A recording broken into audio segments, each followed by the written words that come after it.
Okay, thank you, Chad. So tonight we have the great pleasure to welcome Professor Mcdermott and Professor Sean Kelly for this wonderful weekend about Jung and Steiner, or Steiner and Jung, depending on where you are. Yeah. Many of us know already who are those two great professors of the CIIS. Professor Mcdermott has many times contributed to our San Francisco program of Rudolf Steiner College here with many lectures as I'm here, since I'm here in San Francisco. As you know or don't know, but it's on the program, he is the President Emeritus of the CIIS and has a wonderful life as a philosopher, particularly interested in the relationships between Rudolf Steiner and other streams, between philosophy of the West and the philosophy of the East. His books show that interest, particularly, I think, Rudolf Steiner and Aurobindo, maybe, and also, of course, all those great figures in our culture which are representing a great contribution to the development of humanity. He's actually still teaching at the CIIS in the Department of Philosophy, Cosmology, and Consciousness. Maybe I will mention a few of his books. The most known maybe is the Essential Aurobindo, the New Essential Steiner, but also I've seen, I went, on Wikipedia. Wikipedia is a wonderful encyclopedia, And I have been really interested to discover, because it's a discovery, that you had also William James essays in psychical research done in 1986. Wonderful. Wow. And of course, his interest also for the Bhagavad Gita is very well known and very deep. As to Professor Kelly, Sean Kelly is also a professor at the CIIS in the Department of Philosophy, Cosmology, and Religion. And I know him because he speaks French too. And we enjoy sometimes to speak French together. And he's a great philosopher too, very much interested by Hegel. I have seen that. I think it was your PhD thesis, on Hegel. And the French philosopher I know well too, Edgar Morin, which is a great contribution to our epoch also as a philosopher. And so tonight we have a duo of great philosophers about that question of can we bring those two great figures, Jung and Steiner, in dialogue. So they will introduce their work of the weekend for 45 minutes, each of them, and then they will have a kind of discussion between those two philosophers, and then they will open the floor to your questions. And we should be done at 9:30 to come back tomorrow morning. Thank you. So help me to welcome warmly those two great.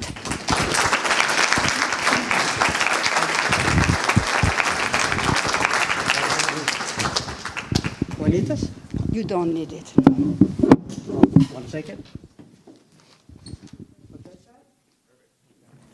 Hello, everyone. Thanks for coming. It's a pleasure to be here with you. Lots of friends and colleagues familiar. It's wonderful. And those of you who don't know, hello. I hope we have a good weekend together.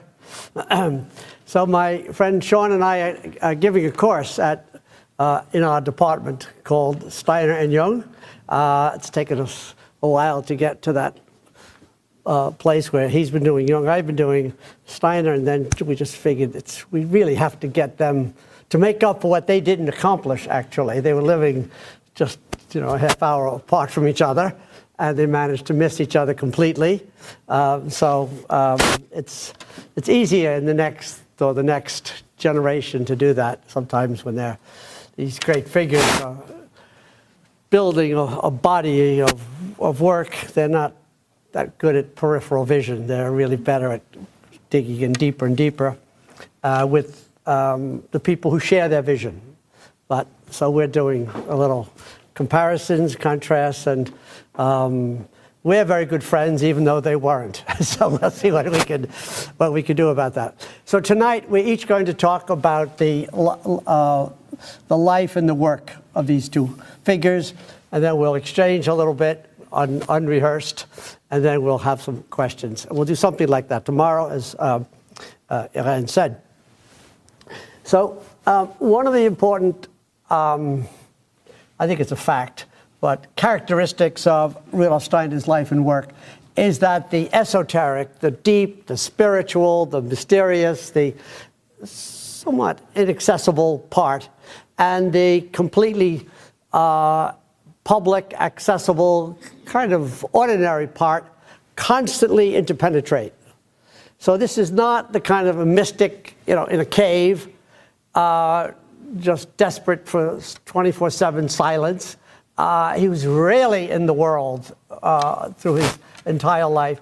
And at the same time, he really was a spiritual being in the sense that all the ordinary things that he seemed to be doing were all expressions of something much deeper that he knew about as he went along, and we tried to figure out and try to see how those relate to each other.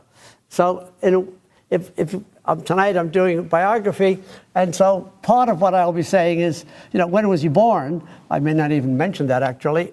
And the other part is, well, who was his master that initiated him into some huge spiritual work? And they are intimately related.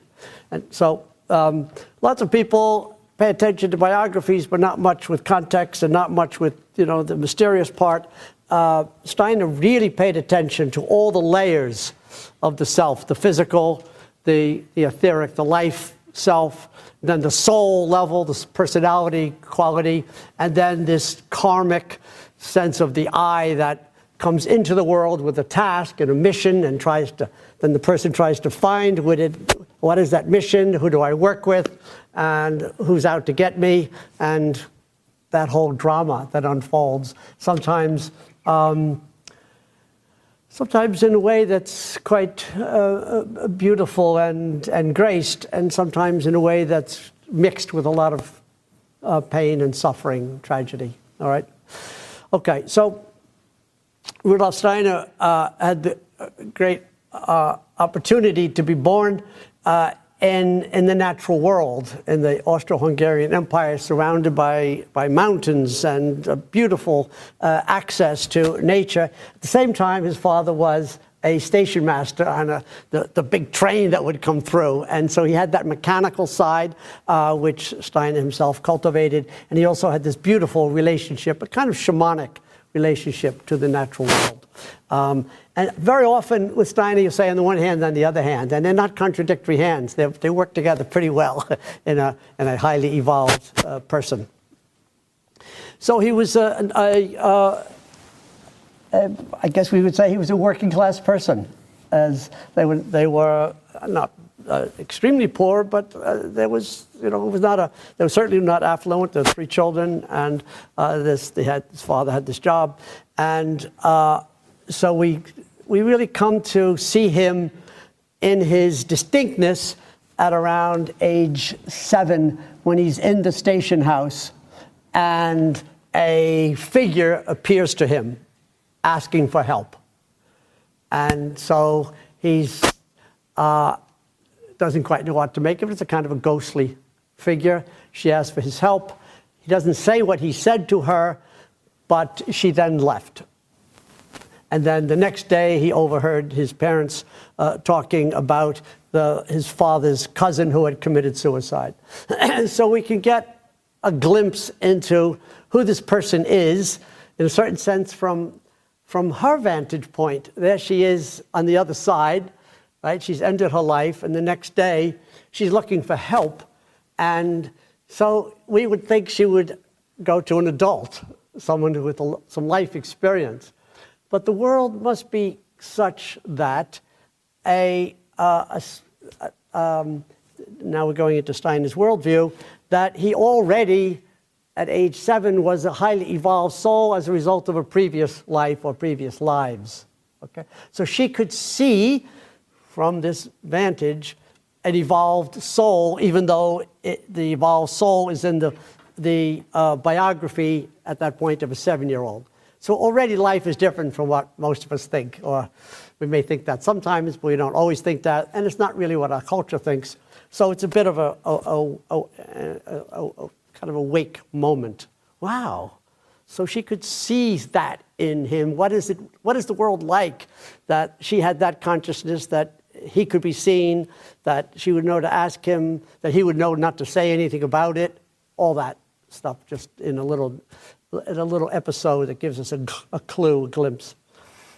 And then another moment that his teacher gave him a book in geometry, and he began to see that there was a language that he could use for his interior experience, his experience kind of his, let's call it his Platonic life, his life of ideal forms. He now is getting a language for that. And then at 14, he saw in a bookstore a book with a red cover, and it had, in German, of course, Immanuel Kant, Critique of Pure Reason. And he knew at 14, that's waiting for me. I have to do that. And with his little amount of his savings, his allowance, we call it, he bought that book and then began to read it. And Buber also began to work on the Critique of Pure Reason at 14, and as did Jung and Hannah Arendt and some other people. If you want to get in the game, if you want to have a say, you really have to deal with Kant, because Kant was the one who set the line and said, above the line, you can't have knowledge. You can have some kind of knowledge, but not real knowledge. You can't have certain knowledge. You can have sort of moral knowledge, you can have belief, you can have this and that, but you can't have scientific knowledge. All right, and so that was a kind of a throwing down of a gauntlet to the modern world, and most of the world went with it. And some of these people, like Buber and Steiner and Teilhard and Jung was a little bit ambivalent about it. He had experience that went beyond the Kant's line, but he didn't actually have the philosophical wherewithal to match his experience. I'm sure Sean will probably say something about that. Okay, then at 18, Rudolf Steiner met a man who really was a shaman, a man who gathered herbs and then went into town and sold them, healing potions from the natural world. And Steiner, of course, could see, I shouldn't say of course, as though, well, if you know Steiner, it's of course, and if you just don't know Steiner, then you say what? But he could see the healing powers in these various herbs. And so this became a very beautiful senior-junior friendship. They would ride the train together and they would talk. And this man, Felix Kukutsky, didn't have that many people to talk to because most people couldn't see what he could see in the herbs, and this young man, Steiner, could.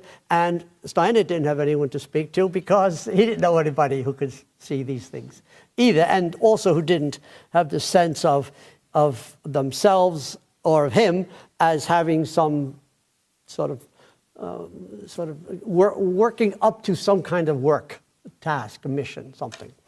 So now this Felix Kukutsky knew to advise Steiner on how to find and go to a person who Steiner refers to as his master. And that's all he says. He said, he sent me to the master, and the master gave him these two jobs: to do what he could philosophically, intellectually, and also practically to help the West recover from materialistic thinking that really began in around the 16th and certainly by the 17th century.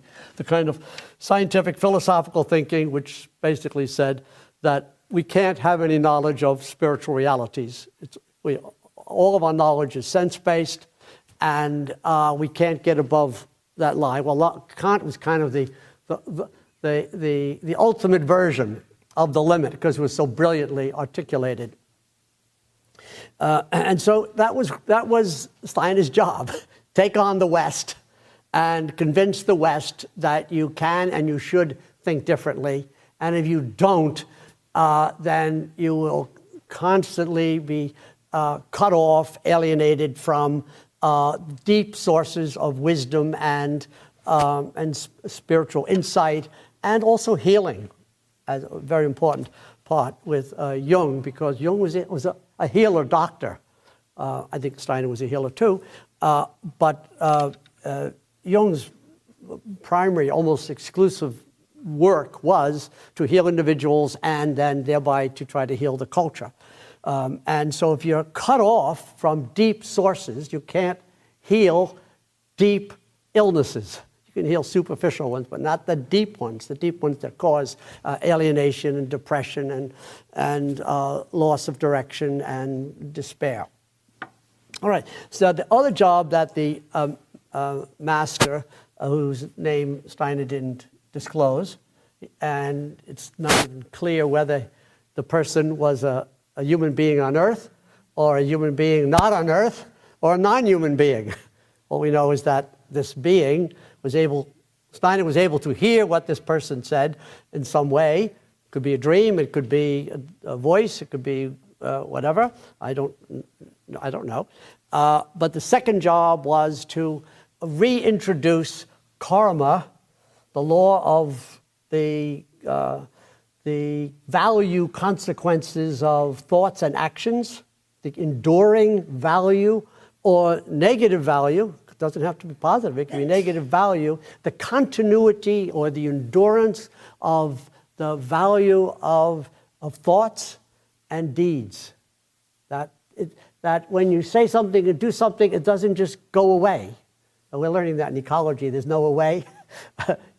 Well, in spiritual life, there's no away either. It stays, and it continues to work positively, negatively, neutrally.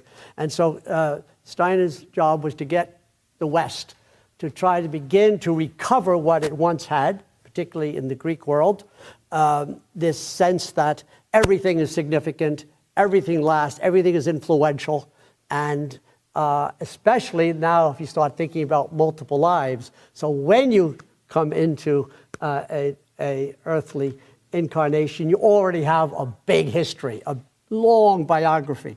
I mean, it's to be kind of popular about it. It's another inning in a nine-inning game. All right, maybe longer, I don't know. But anyway, it's like that. You keep what you did last time stays with you in some way. So Steiner wanted to reintroduce that. Now, since Steiner mostly did what he was asked to do by people who came to him for help, he didn't really get a chance to develop that karma and rebirth until fully develop it the way he thought it needed to be until practically the last year of his life, because he didn't know it was going to be the last year of his life. He thought he had a lot more time. But he did develop it. And the other part about changing the thinking was really part of his entire life work. So let me do a little bit on his sources. I think sometimes people who are influenced by someone like Steiner, and particularly someone, if you're influenced by Steiner, there's a tendency to think that they just kind of happened, But I've already tried to emphasize the importance of realizing that it didn't just happen, he happened in a previous life and probably one before that and before that. So he didn't start from nothing, he started as an advanced individual. But the other thing to keep in mind is that all these great figures, even though they may not necessarily talk about them, though Steiner did, they have sources. They have great thinkers and teachers and texts and traditions and practices already established for them. some of which they use and say just say thank you very much, some of which they take up and improve and redirect and do something significant with them. So Steiner has a master who was a guide. I assume the master continued to be his guide. He also was steeped in the science and the aesthetics, the artwork of Goethe. And so when he was 21, he was given the job of editing Goethe's scientific writing. So right from the beginning, he was steeped in that scientific worldview. And Steiner himself went to kind of the Austrian MIT. He had a degree in science in both undergraduate and in his doctoral work was in epistemology, but also in philosophy of science. So he really was a person very much of the world, in the world, and not sort of hiding out. He also was steeped in German idealism, the philosophers who came after Hegel, who in a certain sense were trying to recover from Hegel and trying to create a philosophy which would have this tremendous sense of spirit and or Geist, something that Sean will probably talk about at some point since he knows all about it. Roger, I think you meant Kant. They recover from Kant. Who did I say? Hegel. Oh, no, recover from Kant. Thank you. Thank you. See, we help each other. Recover from Kant. I was already saying, how much do I say about Hegel? So the words crept in there. Thank you, Sean. No, recover from Kant. No, Hegel is a recovery from Kant. Then he also has this lineage as a person related to these high beings, particularly Christ, but not only Christ. After he began his esoteric career, he worked on the Krishna of the Bhagavad Gita, and he worked on Buddha, and he kind of had a direct relationship to Buddha. He knew more about Buddha, actually, than he knew about Buddhism. Kind of an interesting, in other words. So it was not a book learning. It was really a direct awareness. Now, the experience of Christ came about in 1899 when he was 39. Sometimes I say the wrong century. 1899, I'm paying attention. So what was that experience like? I mean, it's hard to know and hard to say. But he had an experience not of Jesus of Nazareth, of the New Testament, though to some extent it was the Christ of John's Gospel. He had an experience of Christ as the divine being that was the source and the guide of the evolution of the cosmos, the physical world, with their interior purposes and their striving, and particularly of the earth and humanity. Now, this great, vast being, which in the most amazing moment in human history, joined with the human being, Jesus of Nazareth at the baptism, that Steiner, there we again, so we get that, right? Upper story, earthly story like that. And so Steiner had this experience. And what does it say to say experience? Did he see something? Did he think it? Did it come into his mind, into his soul? I just think of it as a very much of an overwhelming experience. And he says it came after a certain period of struggle.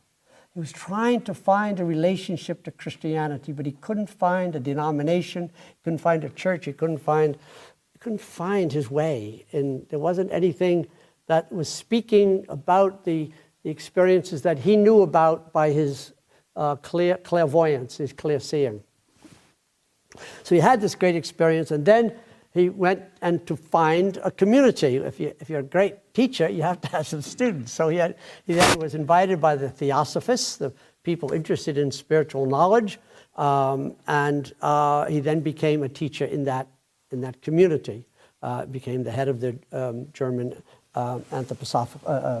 Theosophical Society, and he started to lecture on Nietzsche and on Goethe, and he also then, his first full lecture cycle or series of lectures is called Christianity as Mystical Fact, where he's trying to talk about the Christianity as a continuation of mystery teaching, of the mystery centers in Egypt and in Greece, where people would come and do a serious a training and preparation, which would then enable them to overcome the grip of their physical being and be able to see spiritual existence kind of directly.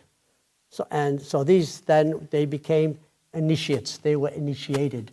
And in this book, Christianity as Mystical Fact, which Sean and I are teaching right now, and of course, Rudolf Steiner says that, Empedocles and Pythagoras and even Ulysses and certainly Socrates and Plato all had these initiation, preparation and experiences that enabled them to see to gain spiritual knowledge. And that's Christianity comes out of that. Now we think of Christianity as coming primarily out of the Jewish tradition, and he doesn't say that's not true. That is also true, because that's where Christianity gets this tremendous sense of history and of divine human dialogue and the moral dimension of experience. All of that is tremendously important. But then he says, but from the Egyptian Greek side, Christianity gets this sense of the mystery center and the transformation of the soul, which enables a person to have spiritual knowledge. So then the Christianity that he wanted to be related to is this Christianity as mystery center, not Christianity so much as in its rituals and in its prayer life, though that's also important. But he was trying to bring something he thought had been lost, this great sense of mystery center. Okay, so now then we're into the 20th century, 1902. Then he writes How to Know Higher Worlds, which is the kind of handbook for doing what he's been able to do on his own without a handbook, and Theosophy, which gives this spiritual worldview about karma and the evolution of consciousness. And then in 1909, he writes a book which, in a certain sense, combines those two. It does in a certain sense, the How to Know Higher Worlds. It also does this long chapter on the evolution of consciousness and many other topics like dreaming and sleeping and dying and etc. And that's quite a significant book, and it's called The Outline of Esoteric Science. And then, having sort of established what he was trying to teach, he then tried to apply it.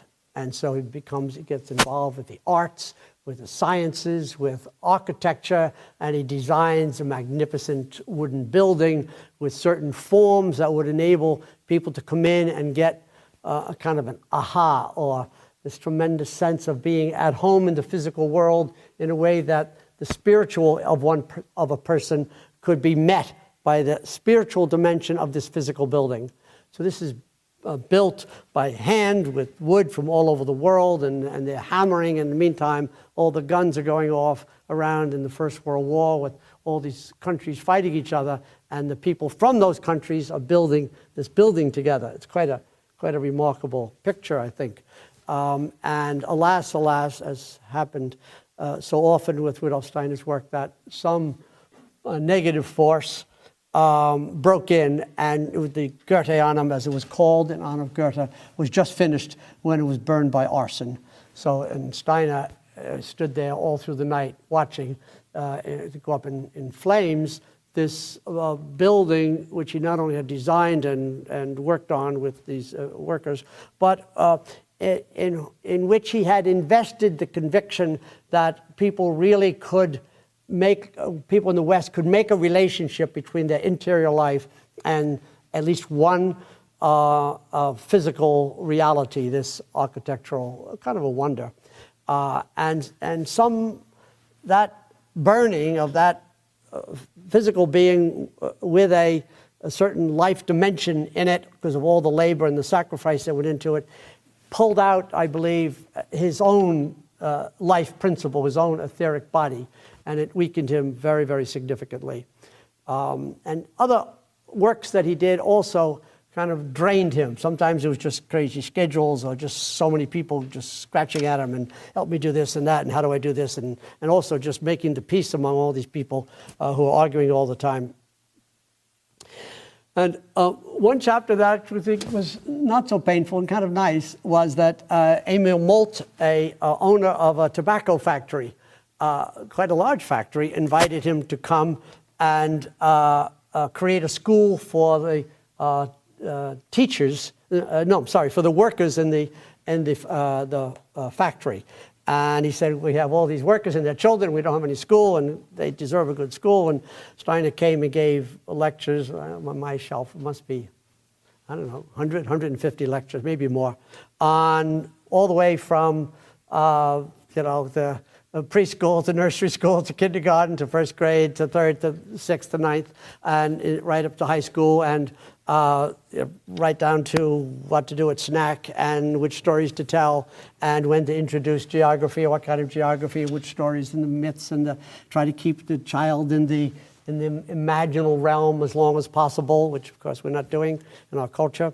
And it's quite beautiful to see his relationship to not just to the teachers, all of whom he recruited, from the world. In other words, they didn't go to teacher training schools. They were in the world. They were bankers and farmers and etc. But also to the children. So he was there in the 8th grade asking them what they're going to do, and of course they're all going to be artists.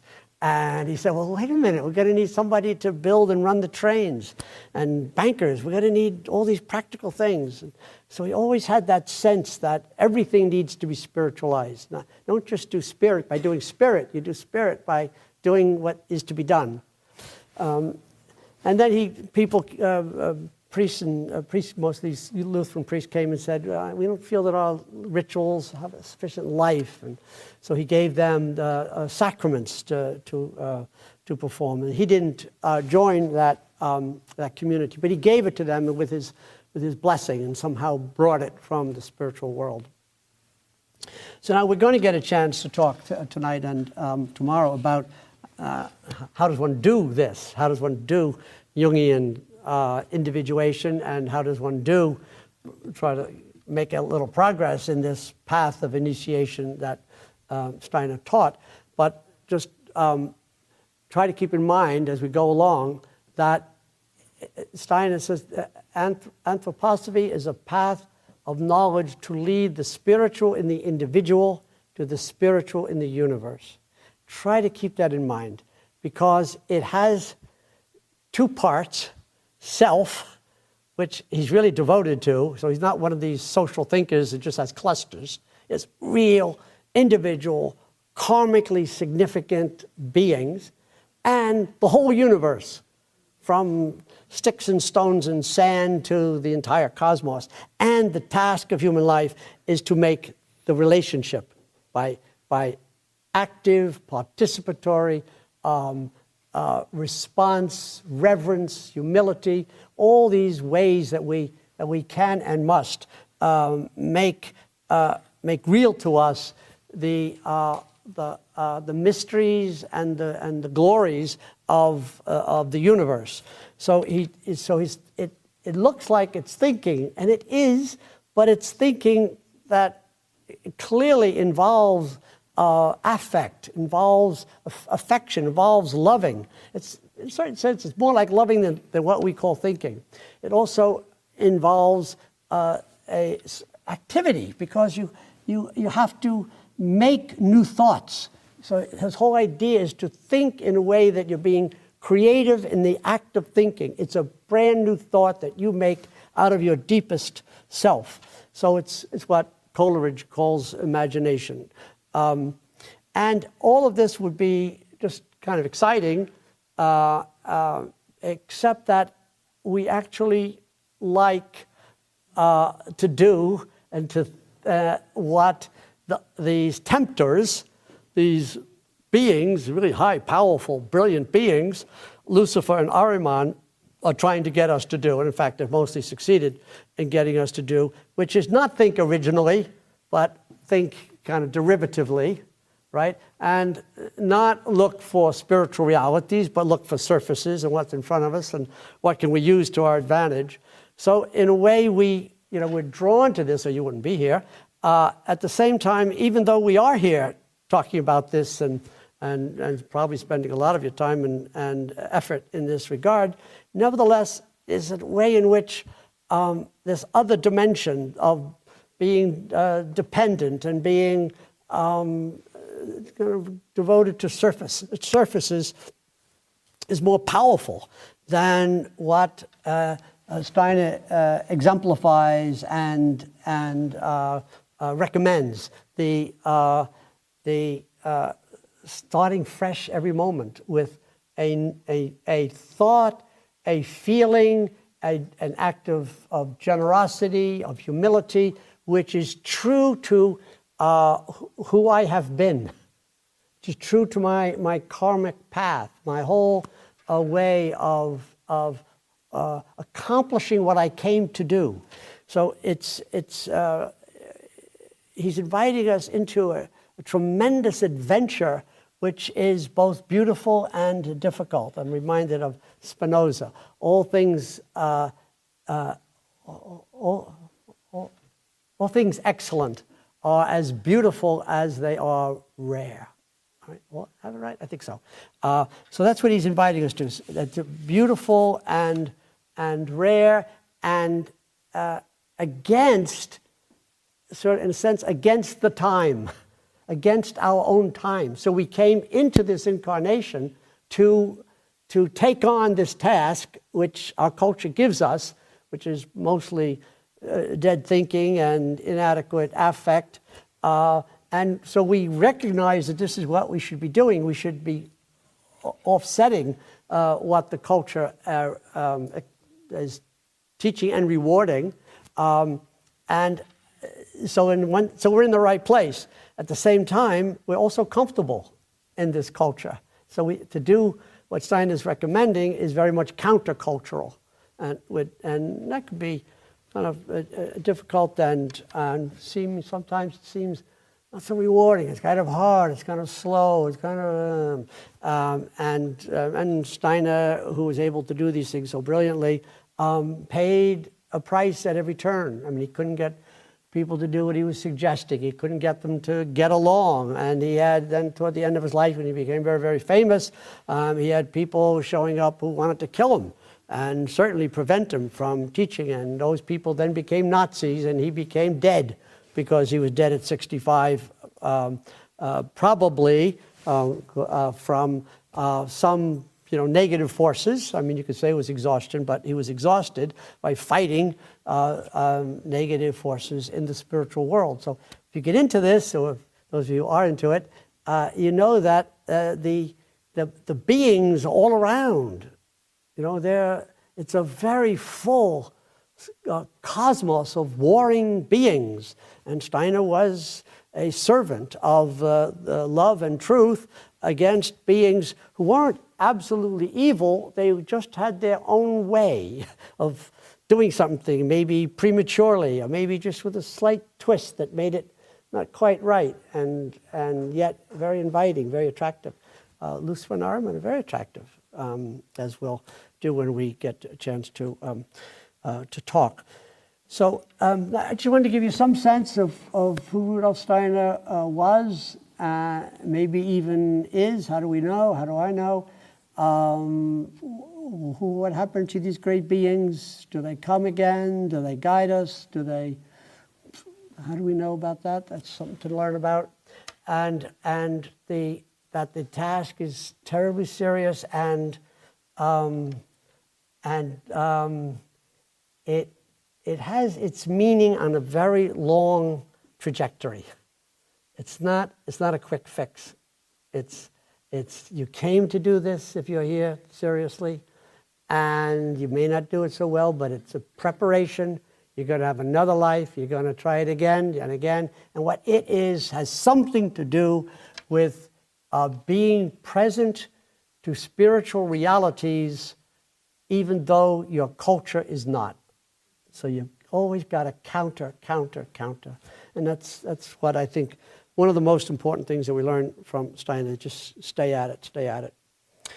Okay, well, Jung is also beautiful and wonderful and inspiring, and also getting us involved with with deeper dimensions, with the unconscious, with the imaginal, with symbols and archetypes and all kinds of wondrous. And also a sacrificial person who dove deep and that was in a way that's very wonderful. And that's why we're turning to Sean Kelly to tell us about Jung. Right.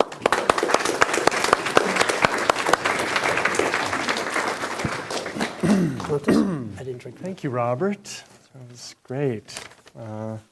Lots of points of contact that I can imagine right away, and I'll see if I can bring some of those up as we go along. So, can you hear me all right? Everybody hear me all right? Good. I actually wanted to begin with two sentences that sort of provide a kind of theme for what I'm hoping will come out in our time together, and that might be an invitation for you if you care to go deeper into Jung's writings and thought. And the first one is, and I have Rick, Rick Tarnas, our beloved friend and colleague, to thank for drawing this to our attention. It's from a letter that Jung wrote, and I don't know what year it was, but it's in volume 2, the second volume of the collected letters, on page 436, if those of you want to look it up. And Jung apparently said in this letter, "The real history of the world seems to be the progressive incarnation of the deity." And that's a very strong thing to say. I'll say it once more. The real history of the world seems to be the progressive incarnation of the deity. Now, of course, what does he mean by that? I can't claim to really know. I've spent many years thinking about it, so hopefully I'll have something helpful to say. But right now, I'm not going to say too much about it. I'm just going to leave that with you and add this other sentence to it. So if you remember that sentence, the real history of the world is the progressive incarnation of the deity, with this sentence. I got it right here. 559. Oh yes, there it is. Without the experience of the opposites, there is no experience of wholeness, and hence no inner approach to the sacred figures. I'll say that again. Okay, so remember the first one, the real history of the world is a progressive incarnation of the deity. Okay, so history is the divine or the sacred making itself, or trying to making itself more and more real over time. We will talk about what this notion of incarnation means. But here he says, without the experience, now it's the individual, not the grand historical process. Without the experience of the opposites, there is no experience of wholeness, and hence no inner approach to the sacred figures. Now, why do I bring this up? Well, the first sentence I think we'll look at more tomorrow, but the second one about the experience of the opposites as being essential for the experience and the actualization of wholeness, on the one hand, and for a direct relationship to the sacred figures. Now, what does that mean, the sacred figures? Leave it open a little bit, but the first element is an experience of the opposites and the importance of having opposites. Now, Robert mentioned in Steiner's case the co-presence of the esoteric and the exoteric, the invisible and the visible, right? The sacred and the profane. These, however you want to cut these two main levels, that they're somehow so different. They're certainly different in our experience, and in our culture they have grown further and further apart for many of us. But for Steiner and for Jung, the goal is somehow to learn to see these apparent opposites together. And to the extent that we can do that, we can have an experience of what Jung calls wholeness. And that is somehow related to having a relationship to the sacred, to these sacred figures. Okay? So let's look at a few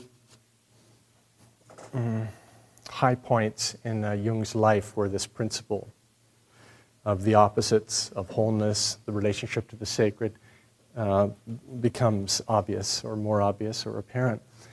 To begin with his parents. So he's born in 1875 in Switzerland. His father is a Reformed Lutheran pastor.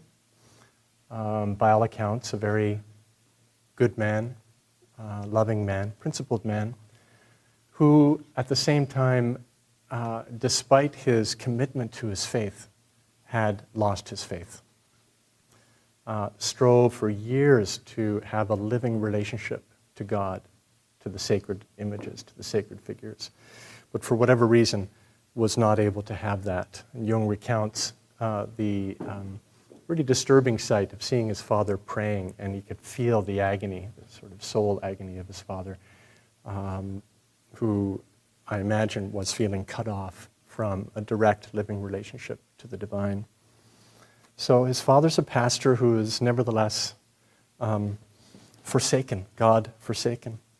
His mother, on the other hand, Emily Preiswerk, daughter of a well-to-do local family, seems to have been psychically gifted, although also emotionally and perhaps psychologically unstable. She did have to go away a couple of times when Jung was young. When Jung was young.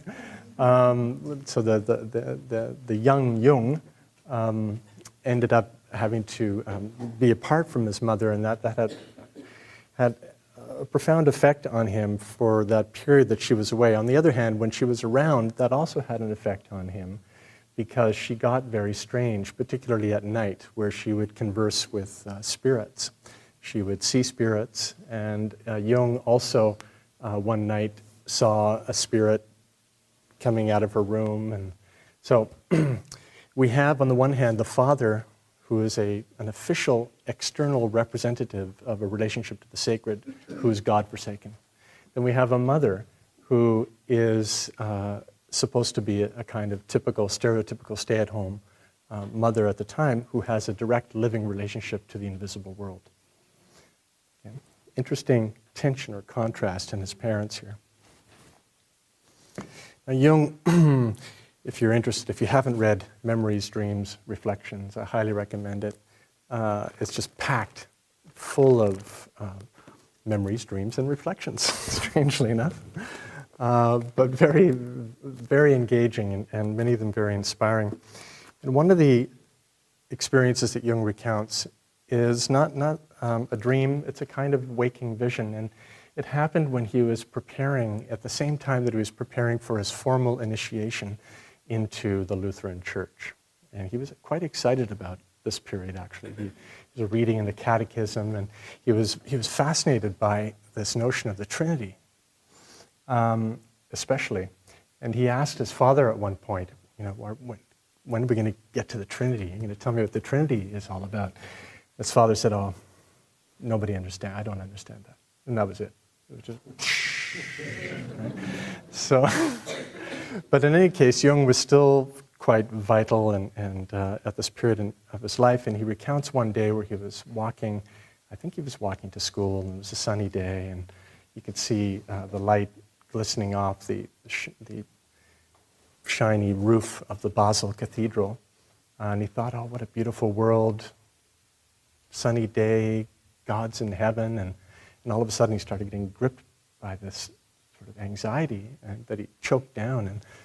And for the next few days, he struggled with what sounds like sort of panic attack, a kind of panic attack that got him thinking, what's going on?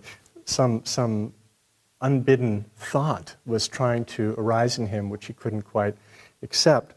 And this led this young kid into a long internal theological contemplation about that led him to the conclusion that, all right, God created me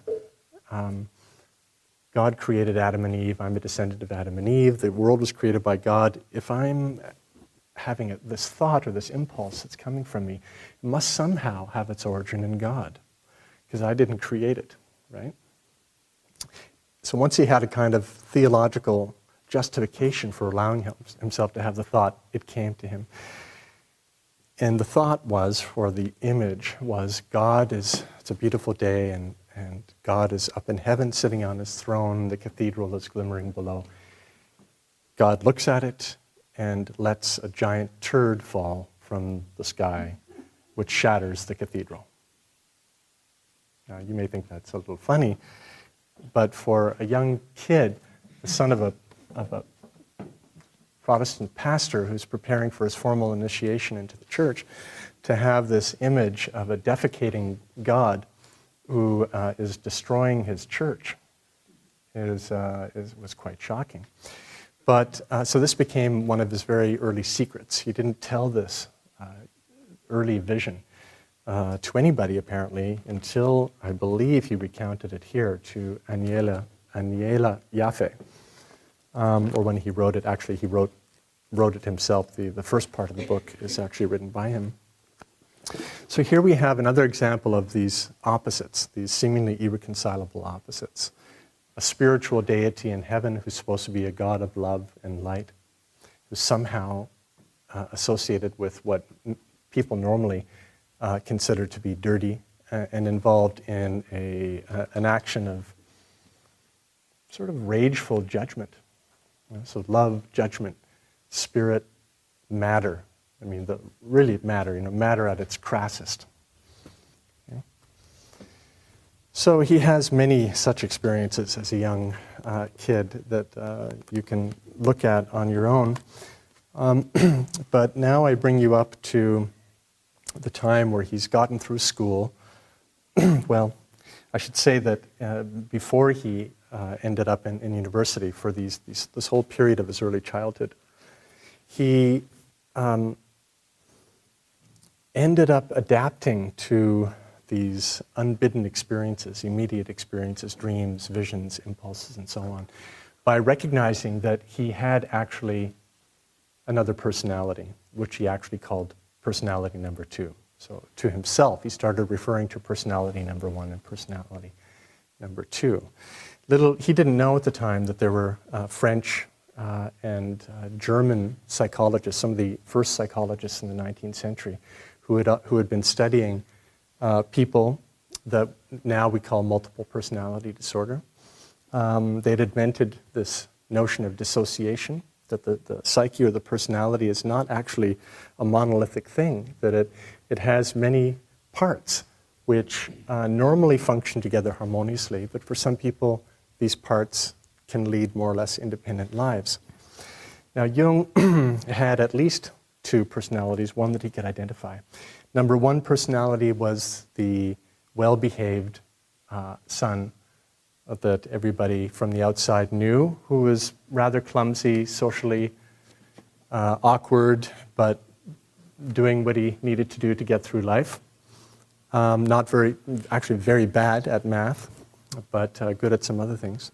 The number 2 personality was, as he described him, an elderly man who was well dressed in late 18th century clothes and who was extremely wise, very confident, and knew exactly what was right in terms not only of what's right to do in certain situations, but was wise. Now, this is rather odd. Okay, so this is how he adapted. And eventually, however, he realized he was going to have to choose which of these 2 personalities to give his main allegiance to. And he decided that he would have to put number 2 personality aside and stick with number 1 if he was going to adapt in the world. Now, it was a good choice, because if he hadn't done that, probably he would not have made it to college, and we would not have his works. He wouldn't have had he wouldn't have been able to realize his destiny, and we wouldn't be here tonight talking about him. So he put number 2 aside, just as an aside, this number 2 personality, if you believe in rebirths, seems to have had some connection either directly with Goethe or with what was rumored to be Goethe's illegitimate son, who was actually Carl Jung's great-grandfather. Okay? This is family myths. There's no real proof for this. So he goes to university. This was a bit of a challenge for him because he was interested in so many things from very early on. He was interested in philosophy, like Steiner, like Buber. I didn't know that. Very young, at a very young age, Jung was reading not only Goethe's Faust, but Kant. He says that he was steeped in Kant by the time at least he entered college. He had been poring over Kant. It's strange. If you've never read Kant, it's hard to imagine a teenager poring over Kant. I know I couldn't do that. I was poring over The Lord of the Rings for as long as I could, but not Kant as a teenager. So he did get to university and decided to go into medicine, and particularly eventually what we call psychiatry, although actually the term may have just been invented. The term that was used before psychiatry was invented was alienist, which is interesting. So people who, not professionals who deal with aliens, but professionals who deal with people who have an inner other and a problematic relationship to an inner other. So to alien, alias, means other in Latin. Alienated, so alienated people. Because he thought that, okay, here's a chance by becoming a psychiatrist that he could bring these, at least two sides, not all sides, but two sides of his personality together. On the one hand, what we might call non-ordinary states of consciousness, particularly as we see them in neurotic symptoms, psychotic symptoms, and do it from the safe perspective of science. That's why he chose psychiatry. Now, he also did his doctoral dissertation after his medical training. In 1902, he completed his dissertation, the title of which was On the Psychology and Pathology of So-Called Occult Phenomena. This is his doctoral dissertation. And what it was actually a study of a trance medium. And this shows us another indication of the opposites that were at work, particularly in his own life, but also in the culture. And I'll just pause here for a second. We're at the end of the 19th century, the beginning of the 20th century, so the threshold of the 20th century. And on the one hand, what we see is a very impressive rise of industrial civilization, mechanistic science, and a materialistic worldview.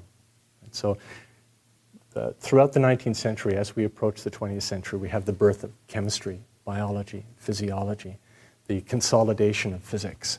It seems that the Newtonian Cartesian paradigm, the mechanistic worldview, has been completely sewn up together, and that it's answering all the questions and it's helping us produce all of this technology. This is the main current of history at this time.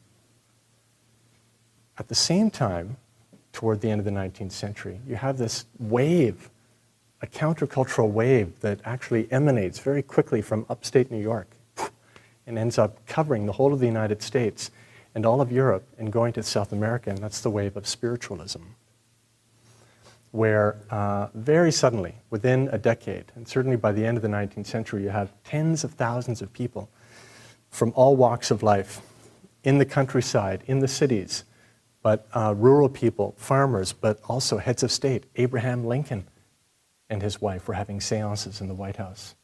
And by some accounts, it was actually a medium that was invited to the White House who approached Lincoln at one of these seances and said, "You must do something about slavery." This is, I can give you a reference for this.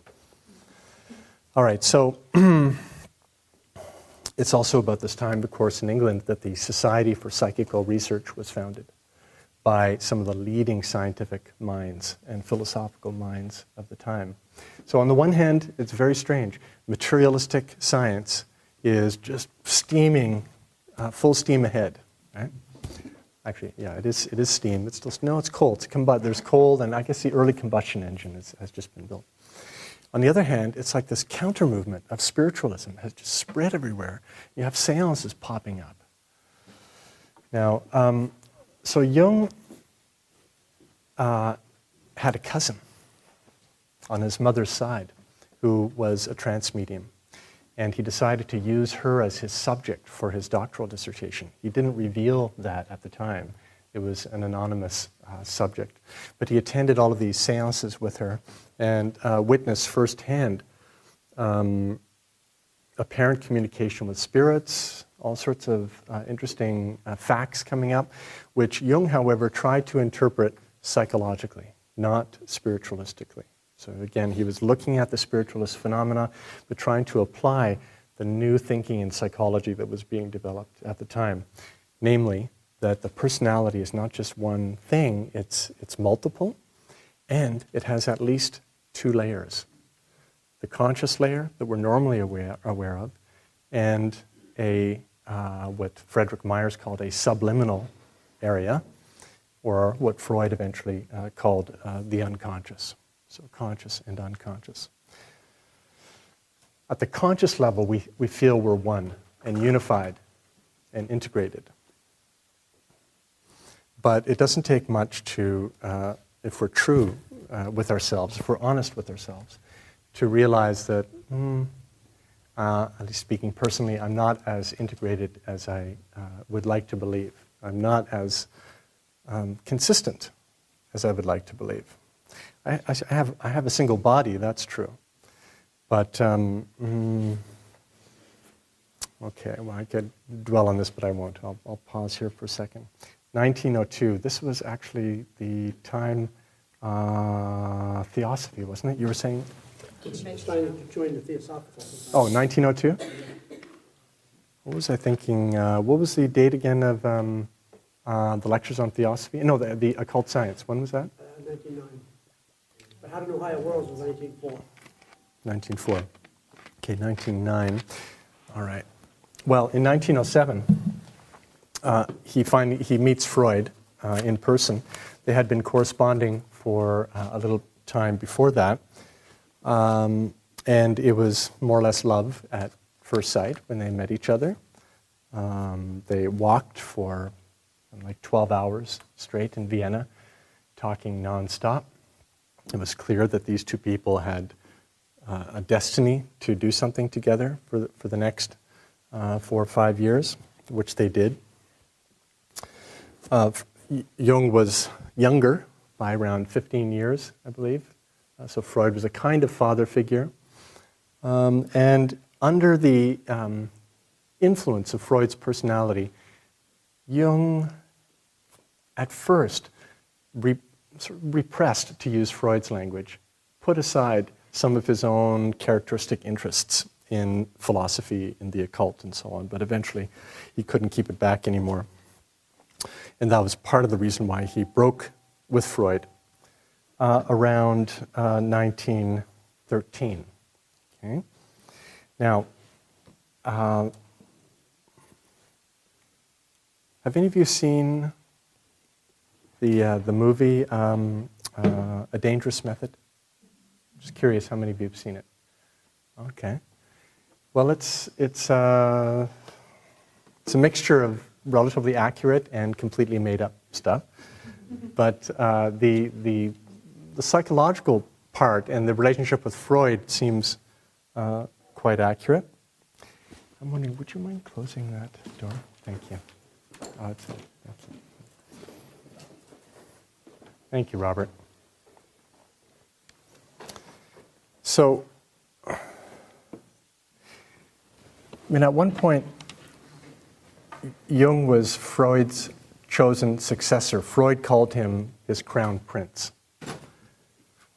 Freud thought that Jung was going to take over the International Psychoanalytic Association and do what Freud as a Jew couldn't do, and that would be to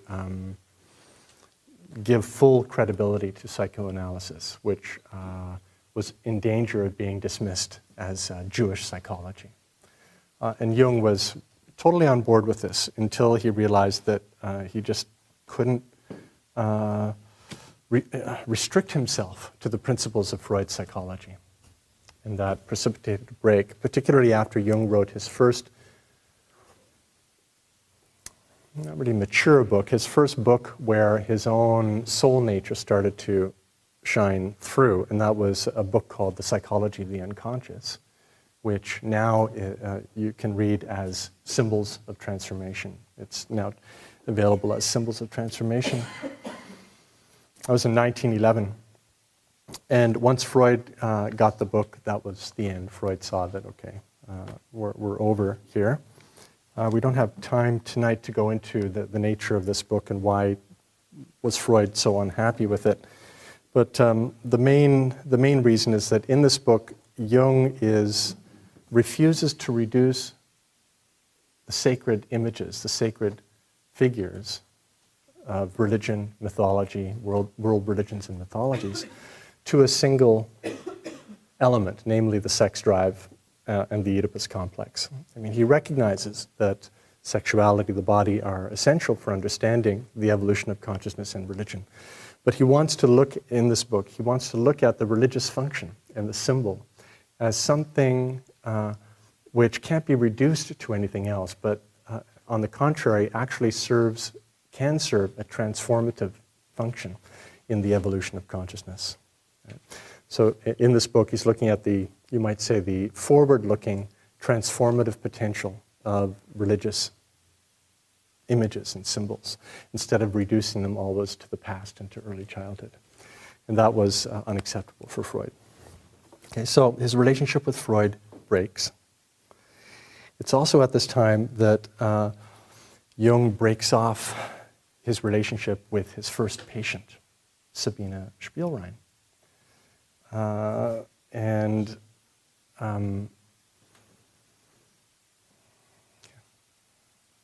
If you watched, there's another movie you can watch actually on YouTube for free. I'm trying to remember that. I can't remember the title of it now.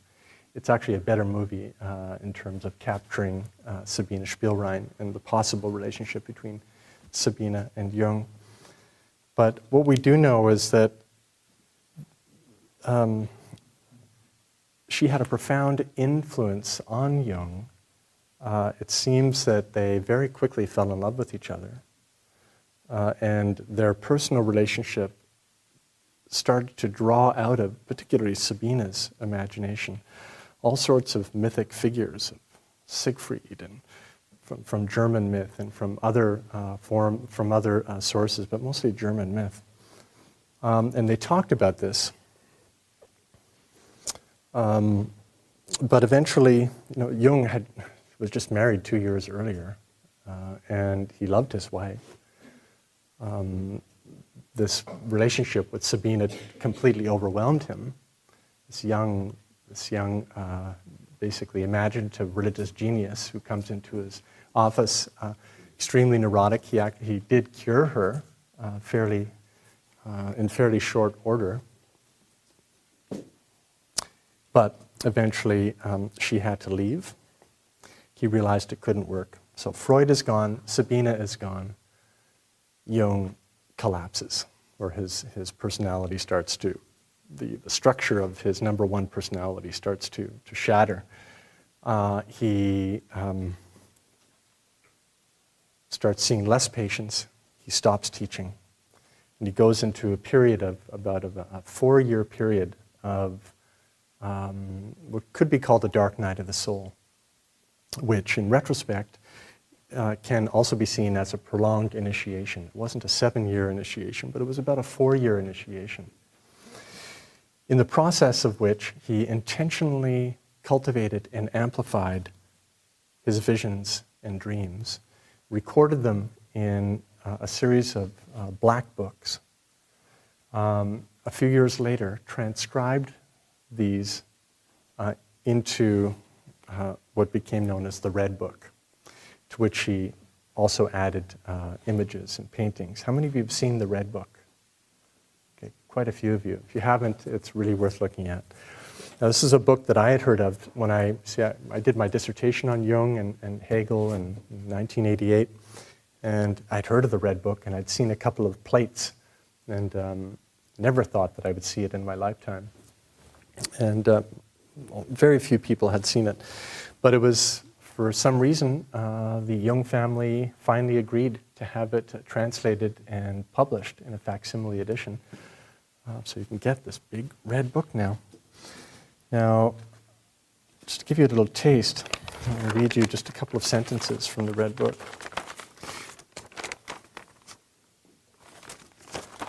I have it.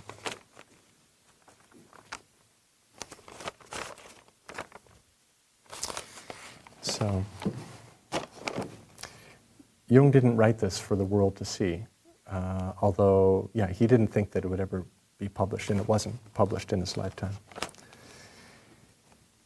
I thought and spoke much of the soul. I knew many learned words for her.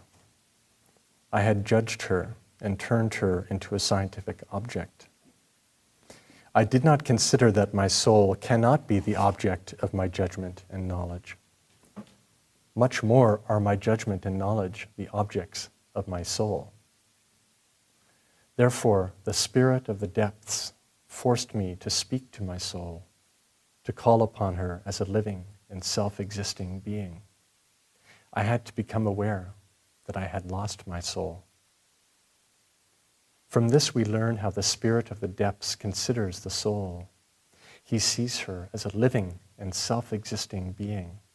And with this, he contradicts the spirit of this time, for whom the soul is a thing dependent on the human, which lets herself be judged and arranged, and whose circumference we can grasp. Yeah? That's pretty profound. And all through here, he's speaking in the third person to, let's say, us, or to an imagined reader, but often he's speaking directly to the soul, and she answers him. Okay? So, Jung later wrote in Memories, Dreams, Reflections, referring to the Red Book and this period, he said, the years when I was pursuing my inner images, so this period of 1913 to 1918, this period when I was pursuing my inner images were the most important in my life. In them, everything essential was decided. It all began then, and later details are only supplements and clarifications of the material that burst forth from the unconscious and at first swamped me.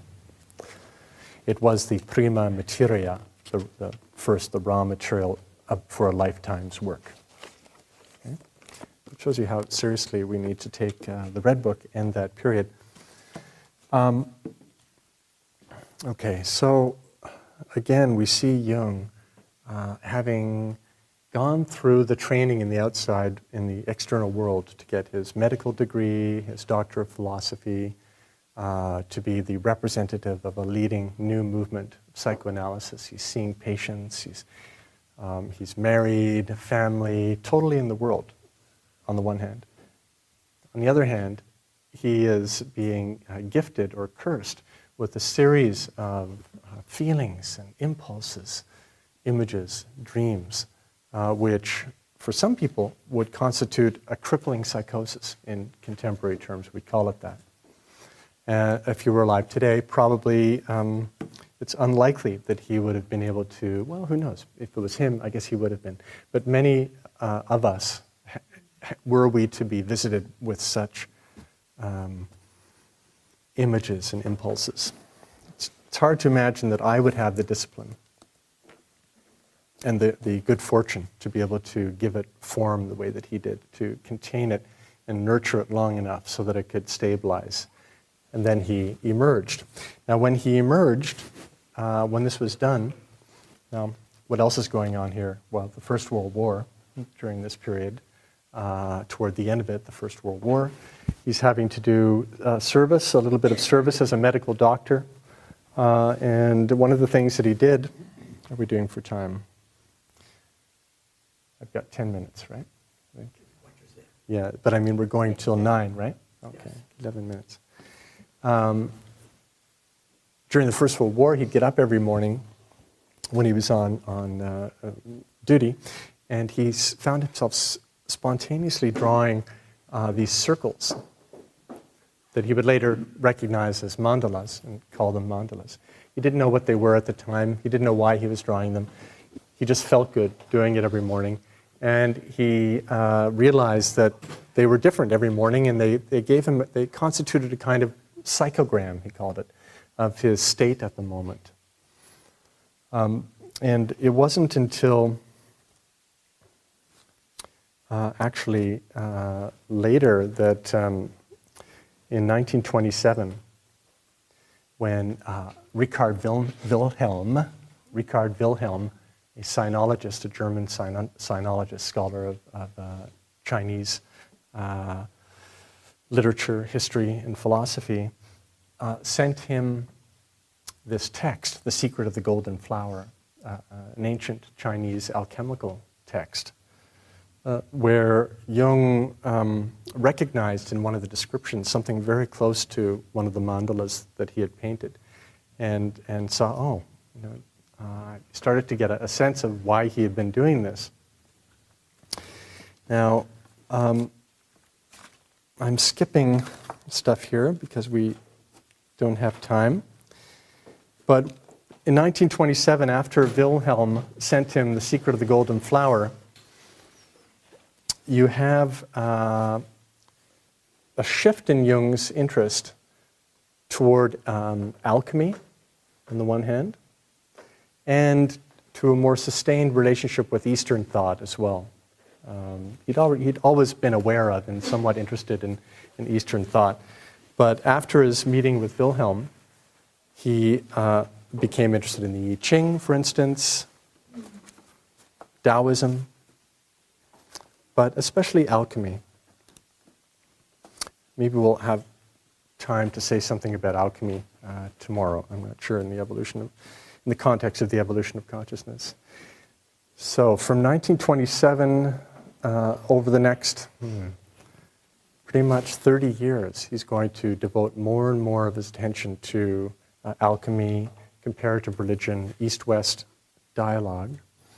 And toward the end of his life, another collaboration with a colleague of Einstein's, Wolfgang Pauli, one of the first-generation quantum physicists who won the Nobel Prize for Physics at a certain point, and is remembered in the physics community for the so-called Pauli exclusion principle in physics. Pauli actually came to Jung as a patient who suffered from, it would appear, chronic depression and also a kind of God-forsakenness, but was greatly helped by his time with Jung. They became friends and eventually collaborators, published a book together on the nature of the psyche, on nature and the psyche, I think it's called. But perhaps you are familiar with their joint creation, which is the notion of synchronicity. Now, maybe tomorrow we'll be able to get into synchronicity a little bit more. But, bless you. So synchronicity in many ways it's the last main theoretical achievement of Jung's life, is to propose a principle for that might allow the late modern mind that is conditioned to respect science, rightfully so, that has spent the last 300-400 years disciplining the mind in its relationship to the natural world through the scientific method to reveal more and more things about the nature of matter. To try to allow that kind of mind to make sense of what human beings have always known and believed since we were humans, which is an awfully long time. Namely, that everything is connected in the world, invisibly connected, that behind the veil, as it were, of the senses is a subtle web of interconnectivity that goes not only non-locally from place to place, but across time. Now, every religious cultural tradition has its own way of looking at this, and we might think of it as an enchanted worldview, where nature, the world, is experienced as being suffused with a divine principle, with spirit, where individual lives and collective stories have a meaning. They're not just random events. All of this had been progressively, these traditional ways of looking at and experiencing the world had been progressively demolished over the previous few hundred years. Now, with the principle of synchronicity, we at least have the possibility of trying to understand in a way that is paying due respect to the scientific mind, since it's in dialogue with the foundations of science itself, quantum mechanics, physics, relativity, how we might reintroduce enchantment to the world. So this is what synchronicity is about. Now, I'm assuming you know about synchronicity. How many of you know what I mean by synchronicity? Okay, there's a few of you who are maybe not quite so sure. Well, somebody you haven't thought of in 5 years, and you haven't seen them in 10 years, but for some reason you think of them and you mention them to a friend, and the next day they call you, right? Okay. There's no way that you could have known ahead of time. There's no way that some signal could have gone from you to that person, and yet there it is, right? Now, these things happen all the time, and the skeptic would say, well, it's just coincidence. Jung says, well, yes, it is a coincidence, but it's a meaningful coincidence. And those of us who experience them, especially certain of them that we experience, have a feeling of immediate, there's a kind of immediate conviction that comes with the experience that it's not merely random, that there's somehow, even if we can't figure it out, there is a meaningful connection. Now, what is this meaningful connection? For Steiner, it might be other beings who are somehow involved in the situation that we can't see. Jung didn't speculate about that. He, first of all, and we'll get into this tomorrow with the nature of science and knowledge, how do we know things? He, first of all, just wanted to say, look, let's be true to experience, first of all. And if we are, we see that these things happen. If they happen, how can we account for it, given our scientific understanding of the world? So this is what he tries to do with the principle of synchronicity. And in it, he is led to, in his later, so his reflections on synchronicity culminate with his later thought on alchemy, where he resurrects this term from a 17th century British alchemist, Gerard Dorn, that Dorn used to describe the ultimate stage of the alchemical process of transformation. And that is the stage of the unus mundus, the one world, the unus mundus. Okay? So, what synchronicity is about from the point of view of psychology and physics is what this alchemist was trying to get at with the notion of the true goal of the work, of the great work, which is somehow to gain direct experiential access to the fact that we all live in a unitary, integral world. Now, that might seem obvious, but the implications are profound. Right? Ecologically, we're starting to feel what that means. There's no away, as you said, Robert. But for those who have eyes to see, And for those whose eyes are particularly open, such as Steiner and Jung, there are ways of actually experiencing our subtle connections with not only other places and times, but other dimensions of this world that we all cohabit together. So such is the unus mundus. And that's it for my time. Okay?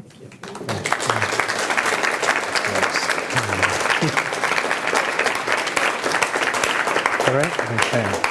So we should stay, I think, huh? Should we?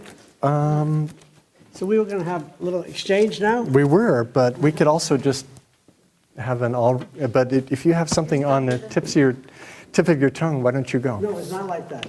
We'd have to build up something. We would? How many people have a question? Let's talk. How many could get a question in the next minute or two? I see 4 or 5, We'll 6. take questions, and then we can always go back and forth. Yeah, we could take Yeah, questions sure. now. Now, do we need a? Yes, please. Martha. Would Okay, you, 1 second. What we have to do Just a this. second. Oh, you've got it there? Thank you. Very good, Irene. And is this on? Oh, it is on. Martha, yeah. Aye. would Jung's struggle with personality number 2 be something like what's termed today dissociative identity disorder? Very good question.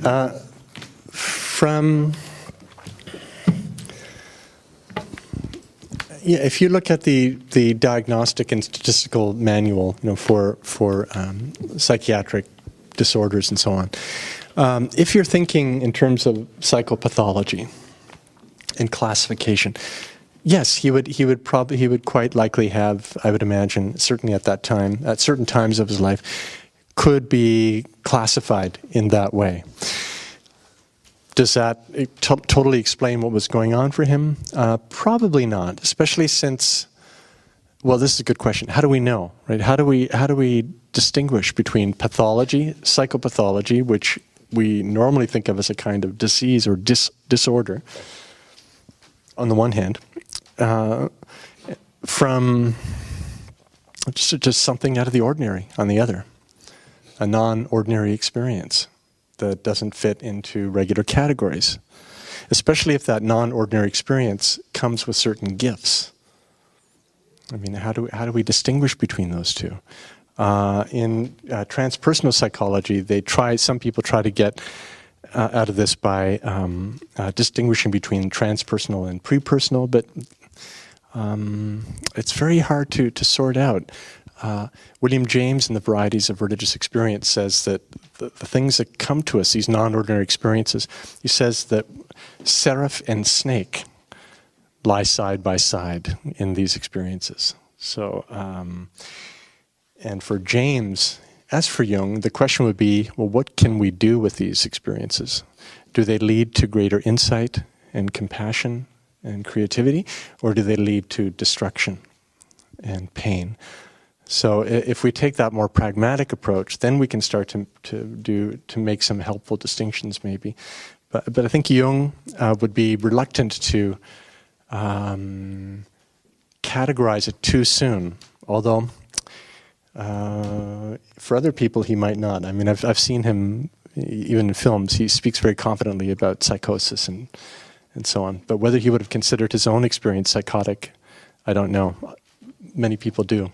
Mm-hmm. Freudians certainly do. Thank you. I was just wondering, I missed the name of the person you mentioned when you were talking about Jung connecting synchronicity and alchemy. Right. And I'm just really interested in that. Just would love to hear the name and books related to that. The Alchemist. So the alchemist's name was Gerard. Did you write it on the board? Oh, yes. Notes to write on the board. Tomorrow I'll write more on the board because I think diagrammatically. It's hard for me not to move my hands and do diagrams, but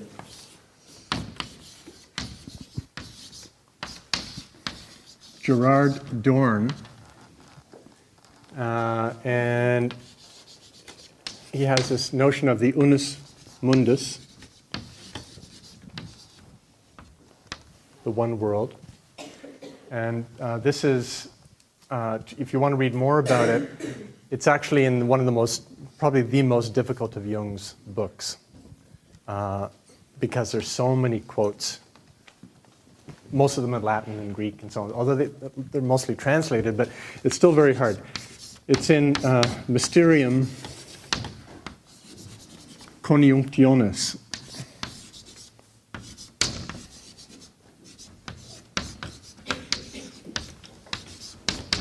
Volume 14 of the collected works. So it's volume 14. Mysterium Conjunctionis. So the mystery of the coming together of things, right? Which is what alchemy is about, is about separating out and putting together, synthesizing things. Of course, modern chemistry came out of alchemy. But here he's more interested in the process of symbolic transformation that accompanies working with these substances. Okay. Does that answer your question? Okay. You're welcome. Where's the microphone? In a similar vein, what was the name of the book? The Chinese treatise. The Secret of the Golden Flower. Thank you. The Secret of the Golden Flower. Mm-hmm. And Jung's writing about that is in Psychology and Religion, East and West. That's right. Volume 11. There are 20 volumes of the collected works. Apparently, that's only about half of what he wrote, but thankfully, for when I was writing my dissertation, all 40 weren't out. Sorry, who had their... Questions, yes. Could you say something about the philosophy of freedom and where that fit in with Steiner's, all that he wrote? I could. Thanks. Questions about philosophy of freedom, which is the hardest question I could have been asked, but I'll see what I can do. Some people are, not because they're particularly trained in philosophy, they just that's their book, and they just see it as a spiritual path, and it really works for them. And other people get involved with various parts of Steiner and anthroposophy, and they just don't relate to the philosophy of freedom. But if we were to relate to the philosophy of freedom, this is what would be good about it. Namely, Rudolf Steiner in this book tries to help us, the reader, first off to slow down and read in an extremely deliberate way. So the book, in a certain sense, is self-validating. If you slow down the way he suggests, you may find out that what he is saying is true. But if you read it the way we ordinarily read, then it won't turn out to be true, because it will just be thoughts and ideas, but not an actual schooling in how we can break the cycle of derivative thinking on automatic pilot and break into a new thought by joining my ability to make a concept. All right, I'm a concept-making person by virtue of being a human being, and joining it correctly to the perceptual world, the world that precedes concepts. We inherit them, not very thoughtfully or deliberately, as coming together. But if we would slow it down and proceed and join the concept, all right, then we would be making original knowledge, not by making up the world, but by relating to the way the world really is in its depth. That's part one. Part two is about ethics, and it says if you could do that in thinking, then you should be able to do it in action. And that's very important, because you will then do what is rightly your deed, coming from your own karma, from your personality, from your history, and your destiny. You will commit the deed, not that anybody would commit, but that you uniquely would commit. So you then join your deepest aspiration to this situation, this opportunity, this configuration. Very like in part one, you join the right concept with the percept. Now you're joining your moral will, and in such a way as to resolve this situation. And Steiner says that the spiritual world is related to the natural world, or the earthly, ordinary human world, in such a way that we can, all of us at the same time, have an original thought and an original moral deed, and if they are true to each person's karma, he says, they will be harmonious. They won't be the same, but they won't be contradictory. It's a big act of faith, and I don't know that it's falsifiable or verifiable, but it's quite an important idea. So Steiner is, I would have asked John, have you come up to discuss about this idea of the conflict, the opposites that's necessary for the whole, and that's true for both of them. They're both polarity thinkers. At the same time, they're both radical pluralists of perspective and of phenomena, and so unlike some anthroposophists and some other people who are dogmatists in other areas, Steiner is very positive about the wide variety of truths. There are as many truths as there are people. So that there's no one account, including his account. He never says his account is the true account, it's his account, which he recommends to people to try out and see what you can do with them, etc.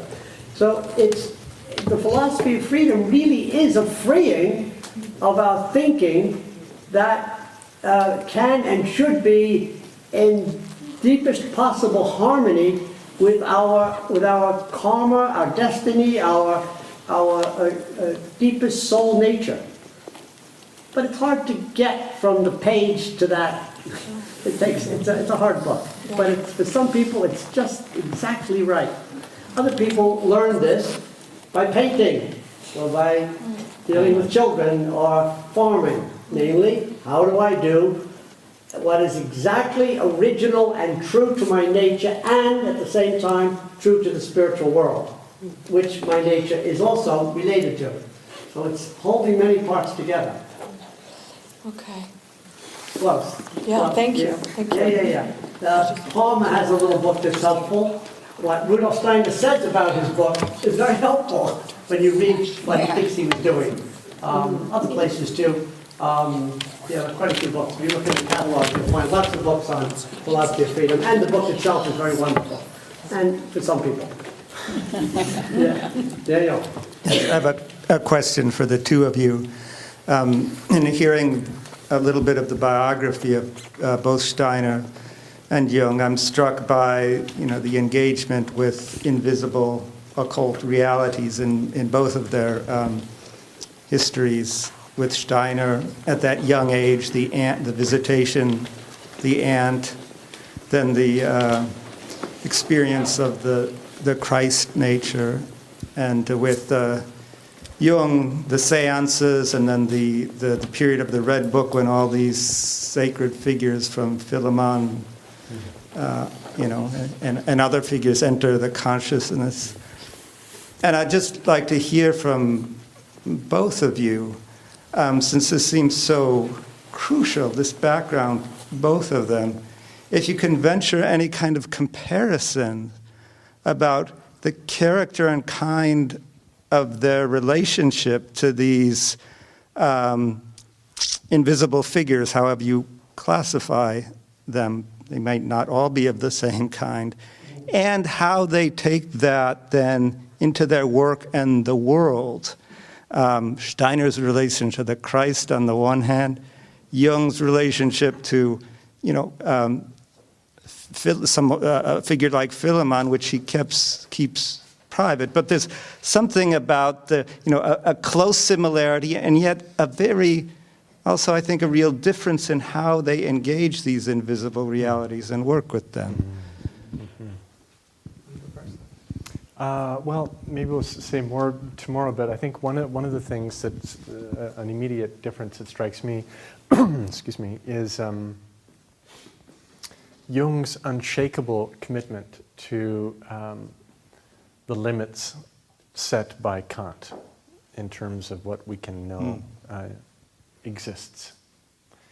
Kant said that all that we can know is what we experience. We can't know something that's not part of our experience, right? We can think it, or you might say that thinking is part of our experience, but Kant was trying to be a good scientist, so he thought that if we can't have a sense experience of it, actually, Kant believed, it doesn't constitute a basis for knowledge, unless it's something like mathematics, which can be shown to be internally coherent, and we can have mathematical knowledge. So there's either mathematical knowledge, which we don't really need the senses for, although we may need the senses in order to awaken it. And then there's sense-based knowledge that science sort of brings together the mathematical and the sense-based. But spirits and God and the soul, said Kant, these are not, as Kant said, objects of possible experience for him. Kant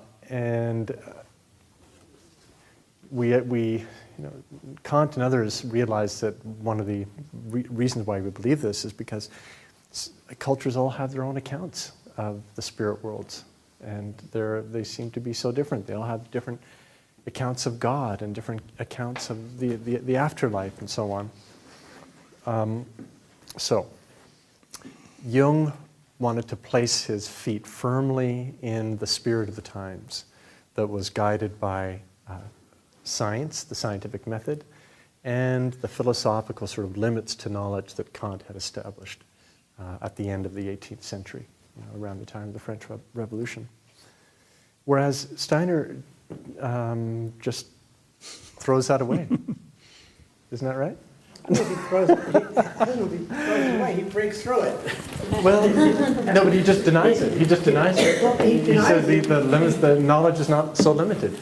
Yeah, that's the words that he denies. It is that he affirms what he knows by his experience. Yeah, but so does Jung. Affirms what he knows by his experience. But he's not as consistent, because he knows through his experience that there is another side, and but he won't acknowledge it in philosophical scientific language. Well, with synchronicity, he really does. I mean, that's why I agree with you. It's so important. But what Steiner from the beginning is not. They both have scientists looking over their shoulder, and it's very expensive to make a statement that makes the scientists dismiss you. I mean, the scientists are the high priests of our culture. But and Steiner paid a high price by saying exactly what he experienced and what he thought, which was dismissed and is still dismissed by large segments of our thinking society. But he thought, and so for me the answer is biographical karmic, namely, Steiner came in order to reveal the other side. And there's no way that Kant was going to prevent him from doing that. By being so outspoken about, and here's what I've seen, and here are their names, and this is what they do on the other side and in relation to this side, he cost himself a lot of credibility. So he's not in the culture, in the intellectual culture, as successfully as Jung is, though he is actually in the culture in a bigger way through farming and Waldorf schools and a lot of other wonderful practical results. So practically he's been successful. But philosophically, you can't find a book in philosophy that mentions Steiner, or even a book in psychology. So it's a high price, and Jung understood that. So Jung was a doctor who wanted to heal people, and he knew the limits of what he could say if he was going to be taken seriously as a doctor. Steiner was an esoteric teacher.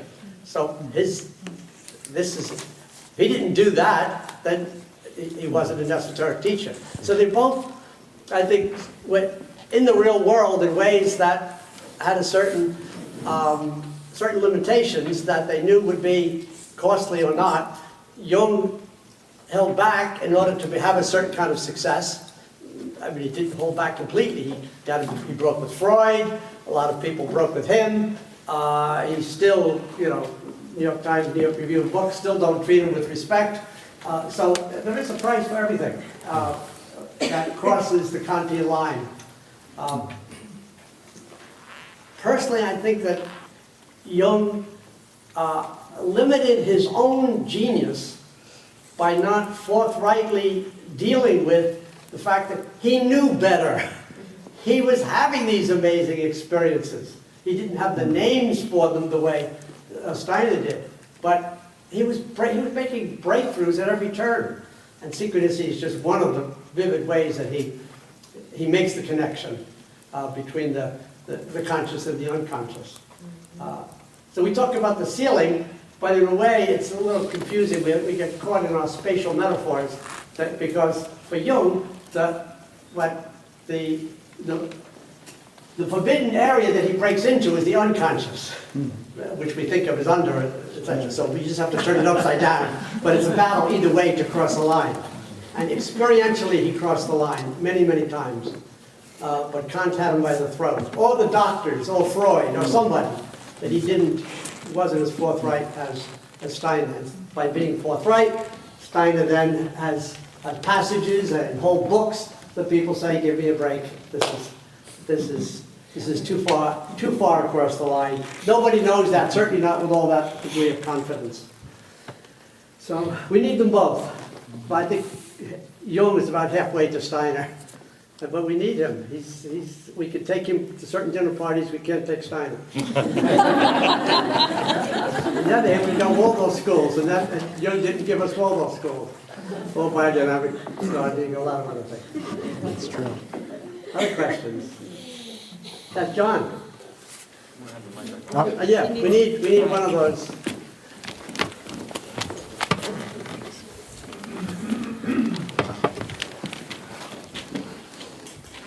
Thank you. I wonder if both of you could take this whole question of polarities a step further. Sorry, I didn't hear. Oops. No, it's you, it's me, it's not you. Oh, okay.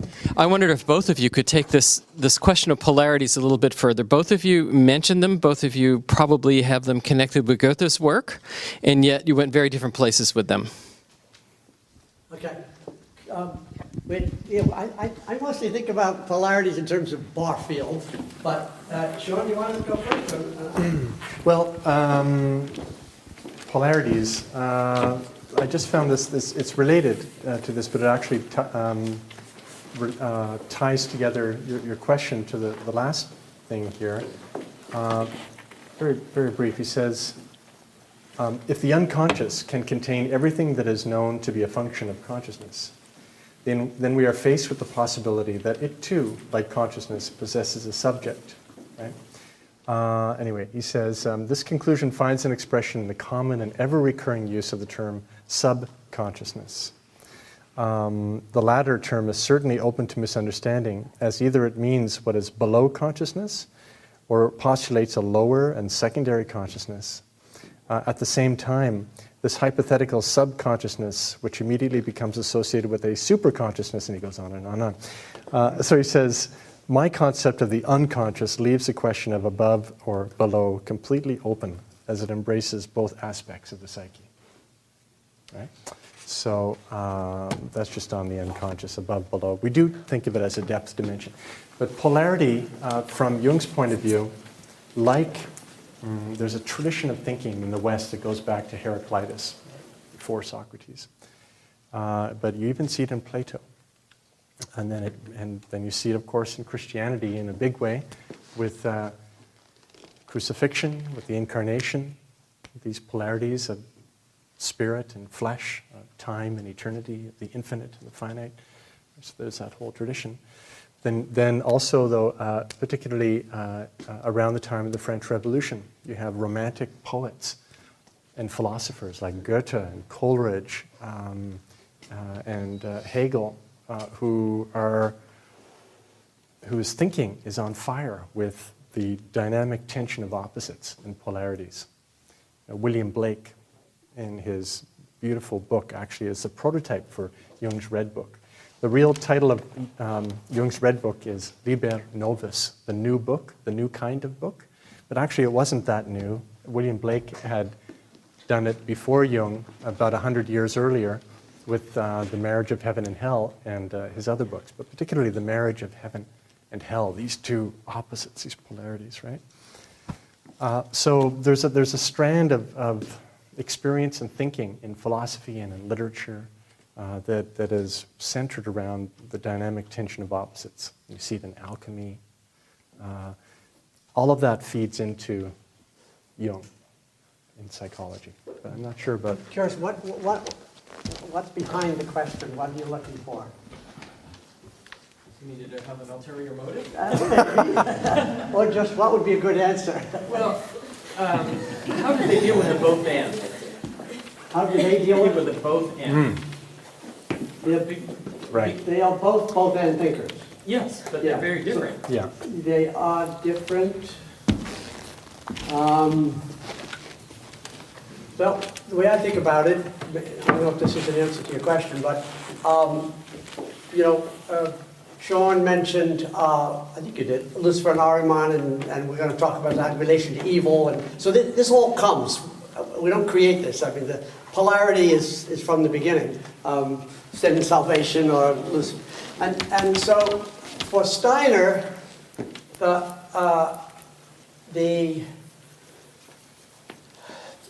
ultimate both and is Christ. Christ is the holder